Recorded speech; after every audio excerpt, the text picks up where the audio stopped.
Our today's topic is the European Union's enlargement policy towards Ukraine. It will be presented by our guest lecturer, Gert Antsu, Director of the Ukraine, Moldova and South Caucasus Division at the Estonian Ministry of Foreign Affairs and the Estonian Special Envoy for Eastern Partnership. Good afternoon. Good afternoon. Formerly, you acted as the ambassador of Estonia to Ukraine and Belgium. Therefore, you are well informed about both the Ukrainian context and the European Union's Eastern neighborhood and enlargement policies. So, I would like to ask your opinion about European Union's enlargement policy towards Ukraine. Today, we received good news that European Commission recommends to launch negotiations with Ukraine because Ukraine currently satisfies these basic criteria. So this is pretty encouraging. So I want to ask you to take a more kind of historical look, more broader perspective. We know that Ukraine has been deepening integration with the EU in various formats for decades. Could you please outline primary ideological and practical reasons for the EU to cooperate with Ukraine within the association agreement and then to incorporate Ukraine as a member state? Well, first of all, indeed, today's news have been excellent. The European Commission once more confirming that Ukraine has done everything necessary to start accession talks. That means, well, it takes us even closer to Ukrainian membership in the European Union. Of course, negotiations and lots of homework are still ahead of us, but still good news.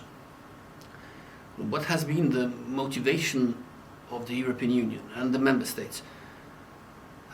First of all, if you put it that way, well, obviously you have to cooperate with your neighbor, right, one way or another. How much, how deeply you cooperate, well, that depends on the neighbor. Also, as we see in today's world, you know, the EU has very, very different neighbors. But first of all, one should say that it all depends on the willingness of the neighbor and, well, Ukraine in this case. Sometimes when you look at the, say, Russian propaganda, you can imagine that, well, the EU or NATO are just grabbing more and more territories. But actually, of course, it's all dependent on the willingness of the applicant. And the same applies to Estonia. We had to work a lot to convince the European Union that we were ready to join. Well, actually, at the very beginning, even to be a candidate, well, like Ukraine. Right. And what's the motivation? Well, obviously, you could start from trade and say that, well, trade benefits both sides, and EU member states, companies getting more access to Ukrainian market, Ukrainians to the EU market. Sure, but I would take an even broader look. Obviously, the EU as a grouping of developed, rather prosperous countries, it's in our interest that our neighborhood would also be stable, prosperous, democratic, because if it wouldn't, well, it creates all sorts of trouble, and, well, as we are in the most unfortunate way seeing today. So cooperating with Ukraine, but also engaging with Ukraine and getting Ukraine closer to the European Union, that's in our mutual interest. That's really great to hear. So if we take a look at Ukraine's, so to say, perspective, so vice versa, how has Ukraine benefited from the association agreement with the EU? And what are the benefits for Ukraine from joining the European Union? Well, one could start again from the economy, from trade. Again, the EU being a prosperous market of how many do we have at the moment? Well, 450 million consumers. If you look at it from the European perspective, well, as the famous bank robber said, well, when talking about, well, or replying, well, why did he rob the bank? Well, that's where the money is. And for the Ukrainian companies, it's the same. Obviously, that's the biggest market imaginable. But even more, it's a really historical chance for Ukraine to reform itself, to become, well, in Estonian, We are perhaps bound to overuse the word normal, but I would still say, well, to become a normal country in this sense. And the EU is an inspiration for reforms and also a free source for regulation. I mean, one doesn't have to invent everything on one's own how to become a normal country, but one can adopt the EU norms. And also another reason or another aspect to it is that any candidate submits itself to an external sort of arbiter. Well, now this morning the Commission has said that Ukraine has completed the 9+ extra steps, but actually there will be another evaluation this autumn, then there will be another evaluation next year, and obviously Ukraine, wants to join the European Union and doesn't want to do badly, so it's kind of it's like, I don't know, hiring a personal coach basically, who would, if you don't want to go on to gym every other day, well, the coach will tell you that, well, sorry, but you have to go, really. Interesting. Maybe you could name some specific areas in which trade for Ukraine will be beneficial, and the areas of reforms or legal transformations that are most crucial. Well, trade. Ukraine has traditionally been an exporter of agricultural products and foodstuffs, but well, there is enough demand for that across the whole world, so I wouldn't say that it's especially a European integration issue, although still I would very much like to see more Ukrainian watermelons or other products on the Estonian market as well, although, well, there is the small matter of liberating the occupied territories, but still. But also, when we look into the modern side or postmodern side of the Ukrainian economy, IT, other services, where again Europe is the obvious market, and so far the IT companies in Ukraine have done a lot of subcontracting, meaning doing them, well, because they have traditionally had companies, hundreds or some perhaps even thousands of employees available, which you wouldn't have in Estonia, for example.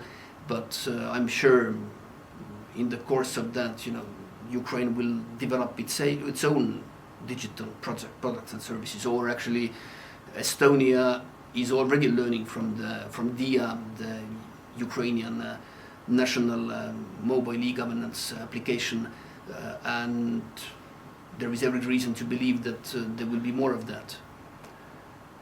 Reforms, well, it's been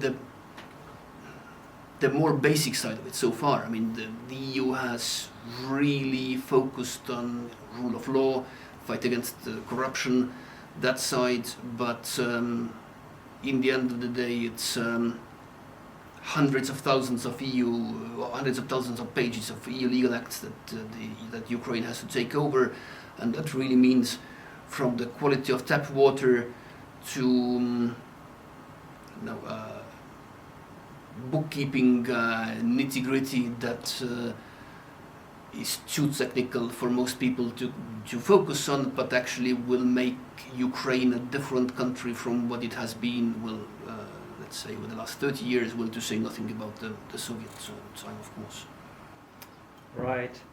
And when we're talking about trade, it sometimes could be seen as a competition, or the balance of trade and the Polish, farmers and all these tourists. So, however, I read the assessments that overall the EU member states and Ukraine benefit from the cooperation almost equally. So, in your opinion, is the association agreement and the prospective EU membership status for Ukraine is a zero-sum game when no one wins, it's just competing for the same resources, or a positive-sum game when there is some energy and extra value out of that cooperation? Well, it's a bit of a frightening question, even to think about a possible zero-sum game. Well, again, that reminds me of either Russian rhetoric or then the kind of colonialist approach, or well, the studies critical of colonialism, that meaning well that the West has been exploiting the global South or something. But actually, obviously, it's a win-win, and well, not wanting to dig too deep into methodological issues, but still, let's take the main argument when Estonia joined the European Union. One of the main arguments, at least, was increased security. That it's hugely unlikely that someone would attack an EU member state, and it's true. Well, how do you measure it? When you calculate, you can trade. Trade balance you can calculate. Well, decent economists obviously it's their daily job. But then, if you want to calculate the added security of people, well, as a Ukrainian, probably it's it's a painful subject, but even more important as a result. Or when you take quality of life, but also in the initial stages, hope for a better quality of life, hope which will become sort of self-fulfilling in the sense that the country is developing in the right direction. This would be impossible to calculate. So who is winning more? I would say Estonia has won more than, say, France or Portugal from Estonian accession, because if you live in France, you hardly notice the Estonian accession. If you live in Estonia, well, it would be a different country if we wouldn't be a member of the European Union. Right. So overall, it sounds like there are a number of benefits for both sides, like material, institutional, and also normative on the level of values and aspirations, right?